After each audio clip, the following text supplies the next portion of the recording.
Заедничкото чествување на Гоце Делчев, за кој македонската и бугарската страна излегоа со различни видувања во рамките на мешовитата експертска комисија за историја, и натаму ги дели ставовите на експертите и историчарите во Скопје и Софија. Поранешниот председател на Бугарија, Георги Прванов, за националната телевизија БНТ изјави дека за проблемите околу личноста на Гоце Делчев било алармирано уште пред неколку месеци и дека заедничката историска комисија меѓу двете земји е осудена на пропаст, бидејќи немала јасен мандат. Тој како пример го дава договорот меѓу Грција и Македонија, во кој според него се е запишано до секој детал. Тя просто во Скопје да признаат, че македонската државност Во Скопје мора да признаа дека македонската државност се создала врз вековната сила на бугарската држава. Бугарската борба за слобода доведе до создавање на македонската држава. Бугарскиот историчар Чавдар Маринов, кој не е член на меѓувладината експертска комисија за Радио Слободна Европа, вели дека Гоце Делчев на некој начин е и на Бугарија и на Македонија.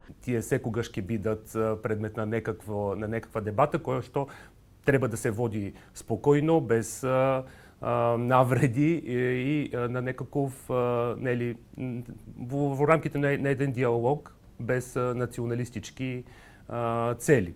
Антропологот Љупчо Ристевски, член на заедничката историско-образовна комисија, во дебата на 360 степени, вели дека со предлогот 7 октомври, датумот кога почна пренесувањето на моштите на Гоце Делчев од Софија во Скопје, сакале на овој чин, кој во тоа време имал толку силно символичко значење, да му се даде можност за уште еден исчекор пред Европа. Чинот на предавање на моштите на Гоце Делчев, кој што во тој период го успеале да го постигнат двете страни,